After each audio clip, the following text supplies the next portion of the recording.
begin with Danielle. Danielle's got a decision to make, and she is willing to share that with you today. Can you introduce yourself? I'm Danielle, and I'm a fifth-year senior. And I'm an animal science pre-vet major, hoping to go to vet school not this coming year, but the year after. And my decision is about Kelby. She's my 9-year-old umbrella cockatoo. I've had her since I was 14 years old, and she was just a baby. And with my life being so unstable right now, my decision has been whether or not to rehome her. I thought maybe I could find her a better home where someone would have more time for her and more money to put into her care than I do as a student. Okay. So, Danielle, the first question has to do with the direction of this decision. The proposed action of rehoming Kelby that you're considering now, will that move you towards your holistic goal? In some ways, it will move me towards my holistic goal. It will give me more time to focus on my career and my education and the humans in my life. But on the other hand, I want Kelby to be there with me when I achieve my holistic goal. She's a huge motivating factor for me, so she helps keep me in line and keep me focused in school, and eventually will help me get to where I want to be. So the key here is, if it doesn't move you towards your holistic goal, it's very clear, you stop right there, you don't do it. If it does move towards you to parts of your holistic goal but not others, that's when this tool becomes really useful. And so because this decision of rehoming Kelby serves some aspects of the holistic goal but not others, we move forward. So Danielle, have you considered or addressed any confusion, anger, or opposition this action this would create with people who support your need or desire in the near and distant future? We think about the people in our life, or perhaps the animals in our life, and say, is this going to aggravate somebody else, this decision to rehome Kelby? So in terms of people, I think the only people that might be upset with this decision are parrot people. When you reach out to the parrot community, they're very much like, the best interest of the parrot is to stay with the original owner. Rehomed parrots often develop a lot of social and behavioral problems. Which brings me to Kelby. I think that this would create a lot of opposition from her. I'm concerned that if I rehome her, she'll have a difficult time adjusting, and perhaps I won't be able to find a home as good as the one that I want to give her. In terms of other people in my life, I think it might benefit them, especially those people I may end up living with at some point, because she can be pretty loud and pretty messy. The social link part question is really important, because any decision you make can cause disruption in your universe. I'm going to, jump in the back of the VW with that guy and run across the country and play guitar and make music. Is probably going to aggravate Mother. Well, it may be that you choose to do this anyway, where you may choose to deal with Mother or other people whose lives you disrupt.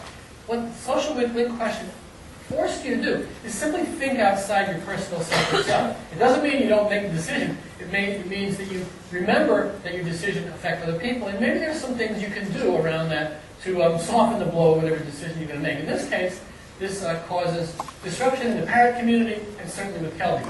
Danielle, will the proposed action of rehoming Kelby provide you with the best return in terms of your holistic goal?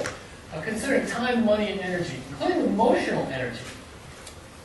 Well, if I were to find Kelby a new home, I would definitely have more time, more money, and more energy to focus on school and my future career. Emotionally, however, it would burn way more energy abandoning her. She has been my biggest investment and a constant love in my life for 9 years now than I think I could handle. So emotionally, it's not a benefit, but in the other areas it is. All of us do cost-benefit analyses. We usually think about cost and benefits in the term of money. Well, there are other costs and benefits. Emotional energy and time spent are two of them. Time spent either caring for Kelby, or time that you don't have to care for Kelby, or issues to be thinking about in this decision. So there's a benefit, a benefit to rehome Kelby, but there's also a cost to rehome Kelby. And so, Danielle, will this require a major investment? Rehoming, would it require a major investment in time, money, or energy, including emotional energy? The emotional cost is really the only one there is. Along with the guilt I would feel, even if I found her a stable, educated, loving home that could offer her the things I cannot right now. However, the education I have gone through in the past 10 years about cockatoos is pretty unmatched.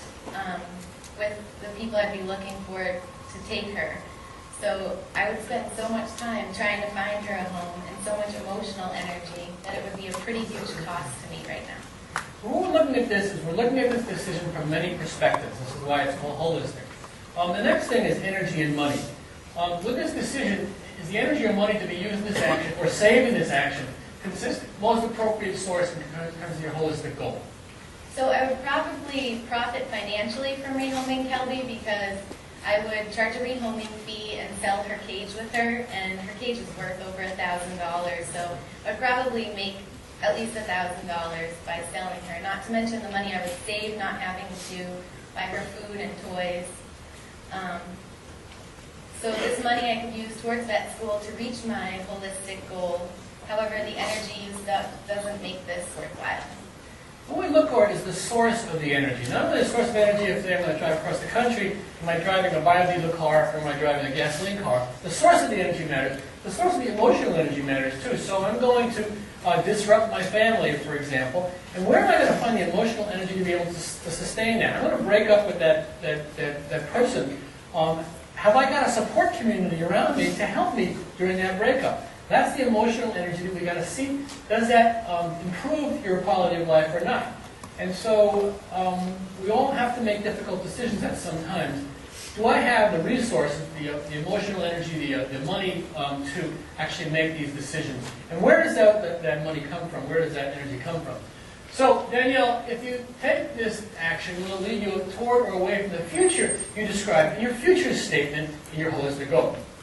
So if I take the action to find Kelby a new home, I would be working against my holistic goal. When I think of the future, Kelby is in it with me. I made a commitment to her, and I consider myself a determined, hardworking, loyal, and compassionate person. I'm not the person that I want to be if I'm able to turn my back on someone that I love so much. Even if it seems like a better situation in the short term, I will not always be financially and energetically drained, and someday I will be able to offer her the stability that she deserves. And when that time comes, I want her to see how hard I worked for her. So this future statement you're writing this week is really important because it describes the future that we have out there. This is part of our vision. Part of my vision was a greener place to live, a more robust community.